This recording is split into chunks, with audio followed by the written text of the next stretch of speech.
Oi, turma, tudo bom? Eu sou a professora Maiara Brasil e hoje nós vamos ter mais uma aula de História.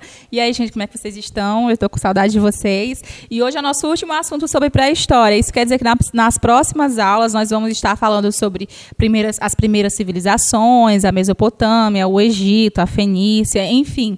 Esse é o nosso último assunto de pré-história. É claro que eu vou passar para vocês no WhatsApp as tarefas do livro, o que tem que entregar, o prazo que tem que entregar.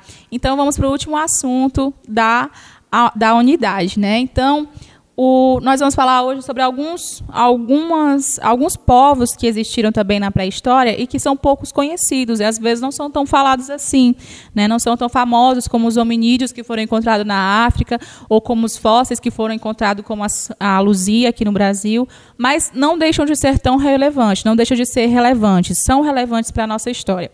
Então, no Brasil, nós vamos ter ali na região do Sul e Sudeste, tanto os homens do Umbu quanto os homens do Sambaqui, tá? Então, esses dois aí, povos, etnias, viveram no Brasil, principalmente nessa parte sul e sudeste.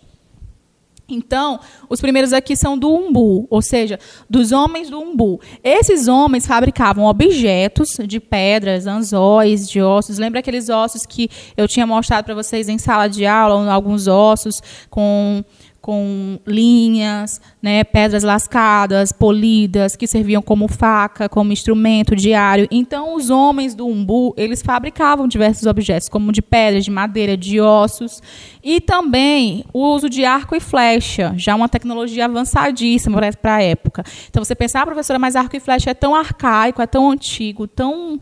Não, gente, olha, nessa época aqui, na pré-história, um arco e flecha bem elaborado era top, era a tecnologia do momento. Então, eu vou ter ali o arco e flecha e também o que vai caracterizar os homens do Umbu vai ser o boleadeiro. O que é esse boleadeiro? Eram tiras de couro, especificamente, eram 3 pontas, né, com 3 pedras nas pontas da tira de couro. E aí, onde ficava a parte que rodava, ficava uma outra pedra, e aí jogava esse boleadeiro nos animais. Que animais? Os veados, as emas, os pássaros, ou seja, os animais que tinham muita velocidade, que o homem não conseguia correr. Lembre lá que nessa época não tinha carro, não tinha moto, né, não tinha nada disso. Então, como é que eles iam competir com animais que corriam mais do que eles, que eram mais velozes do que os seres humanos? Então, eles usavam o boleadeiro, ou seja, quando ele avistava aquele animal, como o veado, que corria muito, ele fazia isso aqui, ó, jogava essa ferramenta, acabava enrolando nas pernas, acabava imobilizando o animal, e aí ele não conseguia correr, ficava ali paradinho no chão, e o homem usava carne, se alimentava. Também pássaros. Por quê? Pássaros conseguem voar e o ser humano não consegue. Então, eles queriam pegar pássaro. Então, eles pegavam esse boleadeiro, jogavam e os pássaros ficavam imobilizados. E aí eles se alimentavam também dos animais. Eles se alimentavam desses animais. Eles não matavam por matar, tá? Então, era algo para sobrevivência. Então, eles conseguiram sobreviver por muito tempo. Acredita-se que eles sumiram sem muitas explicações, mas podem ter aí migrado para outras regiões e formando etnias como os indígenas que nós conhecemos. E os homens do Sambaqui? Os homens do Sambaqui, aí aqui já é uma versão contada por Bolo Júnior, um autor de história, historiador. E aí os Sambaquis, na versão do Bolo Júnior, ele vai citar Norberto Guarinello, ou seja, ele vai falar sobre um autor específico que estudou a vida toda sobre sambaquis. Então, para ele, o que é o sambaqui? Há muitos anos atrás, o nível do mar era maior. E aí, quando o nível do mar foi baixando, foi ficando parecido com o que é hoje, acabou aparecendo nessa região praias com muitas conchinhas. Essas conchinhas contendo moluscos. Então, alguns nômades, lembra o que é nômade? Aquele que não tem moradia fixa. Então, alguns nômades no Brasil, nessa época, que ainda não tinha grandes construções, acabaram morando ali no litoral e se alimentando de peixes, de moluscos. Então, eles deixaram de ser nômades, porque nunca faltava comida. Sempre tinha moluscos em abundância, tinha muitos peixes em abundância. Então, eles ficaram sedentários. Lembra o que é sedentário? Sedentário são aqueles que têm moradia fixa, que permanecem no lugar, porque dali tiram seu alimento, dali tira seu sustento, ali faz a sua casa, ali organiza a sua vida. Então, esses são os sedentários. Então, eles vão se sedentarizar ali no litoral, também do sul, também do sudeste, e aí eles vão se alimentar de peixes e de moluscos.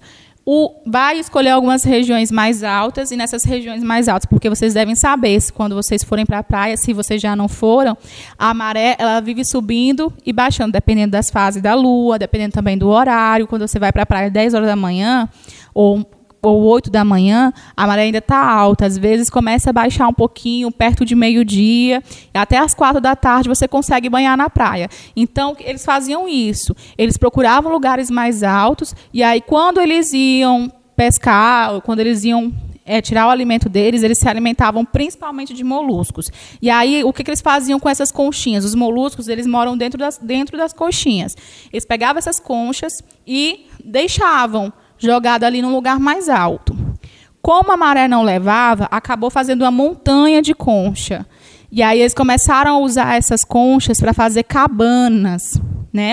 Como se fosse uma casinha de concha. Só o que eles faziam com essas casinhas, com essas cabanas? As pessoas que morriam, eles colocavam dentro dessas cabanas, como se fosse uma tumba.